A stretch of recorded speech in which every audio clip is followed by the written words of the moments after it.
Exam start ചെയ്യാൻ ഇനി കുറച്ച് ദിവസമേ ഉള്ളൂ. എങ്ങനെ പഠിച്ചു തുടങ്ങണം, ഇതെല്ലാം മൊത്തം പഠിച്ചു കഴിയുമോ എന്നുള്ള ടെൻഷൻ അടിച്ചിട്ട് മൂന്നാമത്തെ ടെക്നിക്ക് ഞാൻ യൂസ് ചെയ്തിട്ടുള്ളതാണ്. അത് സൂപ്പർ എഫക്റ്റീവാണ്. അപ്പോൾ ഇത് മൂന്നും അറിയണ്ടെങ്കിലും ഈ വീഡിയോ അവസാനം വരെ കാണും.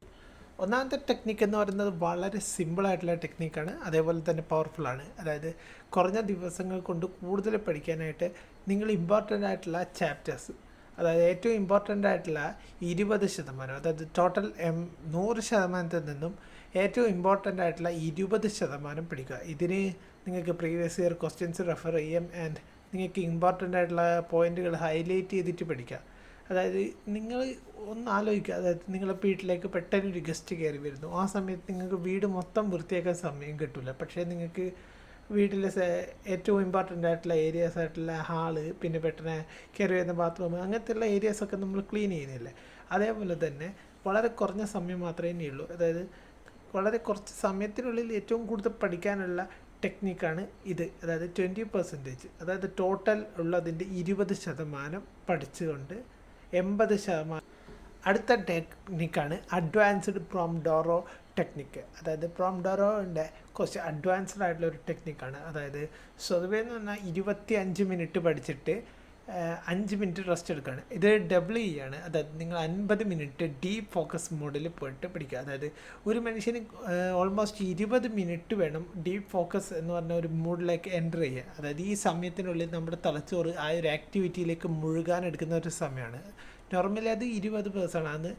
ഈ 20 മിനിറ്റാണ് ഒരു പേഴ്സണുള്ളത്. അത് നിങ്ങൾക്ക് ഓരോരുത്തർക്ക് അനുസരിച്ചിട്ട് മാറ്റം വരും.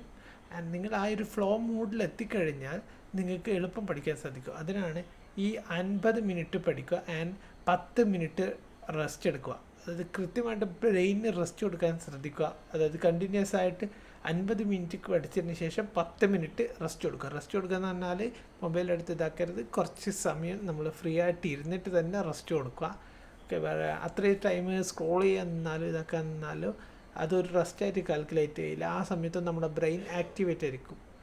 അപ്പോൾ നിങ്ങൾ കൃത്യമായിട്ടുള്ള റെസ്റ്റ് കൊടുക്കുക. ആൻഡ് ലാസ്റ്റ് ഞാൻ പറഞ്ഞ ഏറ്റവും എഫക്റ്റീവായിട്ട് ഞാൻ യൂസ് ചെയ്തിട്ടുള്ള ഒരു ടെക്നിക്കാണ്. ആ ടെക്നിക്കിൻ്റെ പേരാണ് ടീച്ച് ടു റീകോൾ. അതായത് ഇതെന്ന് പറഞ്ഞാൽ ഫെയ്മാൻ ടെക്നിക്ക് എന്ന് കൂടി പറയും. ഇത് ഞാൻ മുമ്പേയുള്ളൊരു വീഡിയോയിൽ കവർ ചെയ്ത ടോപ്പിക്കാണ്, പക്ഷേ അതൊരു സർഫസ് ലെവലാണ്. നമുക്കിത് ഒന്ന് ഡീപ്പായിട്ട് നോക്കിയാൽ നമ്മൾ ഒരു വിഷയം പഠിച്ചു കഴിഞ്ഞ് അത് മറ്റൊരാളെ പഠിപ്പിക്കുന്ന രീതിയിൽ നമ്മളെ തന്നെ പഠിപ്പിക്കുന്ന ഒരു ടെക്നിക്കാണ്. ടെക്നിക്കലി പറഞ്ഞാൽ ഇത്ര കോംപ്ലിക്കേറ്റഡ് അല്ല. അതായത് നമ്മൾ മറ്റൊരാളെ പഠിപ്പിക്കുന്നു എന്ന് വിചാരിക്കും. ഒരു സബ്ജക്റ്റ് പഠിച്ചിട്ട് അതൊരു ആൾക്ക് എക്സ്പ്ലെയിൻ ചെയ്ത് കൊടുക്കുന്നു. അത് നിങ്ങളായിക്കോട്ടെ, മറ്റൊരാളായിക്കോട്ടെ, അല്ലെങ്കിൽ നിങ്ങളുടെ മുമ്പിലുള്ള ഒരു ഒബ്ജക്റ്റ് ആയിക്കോട്ടെ, എന്ത് ആയിക്കോട്ടെ, അതിനെ ഒരു സ്റ്റുഡൻ്റ് എന്ന രീതിയിൽ ആയിട്ട് നിങ്ങളൊരു ടീച്ചറായിട്ട് ആക്ട് ചെയ്തിട്ട് പഠിപ്പിക്കാൻ ശ്രമിക്കുക. അപ്പോൾ ആ സമയത്ത് നിങ്ങൾ കൂടുതൽ പഠിക്കാൻ ശ്രമിക്കും. കാരണം ഒരു വിഷയത്തിനെ വളരെ നന്നായിട്ട് അറിഞ്ഞാൽ മാത്രമേ അതിനെ പഠിപ്പിക്കാൻ പറ്റൂ. പഠിക്കാൻ കഴിയുന്നതിനേക്കാൾ പാടുള്ള ഒരു കാര്യമാണ് പഠിപ്പിക്കാൻ ഉള്ളത്.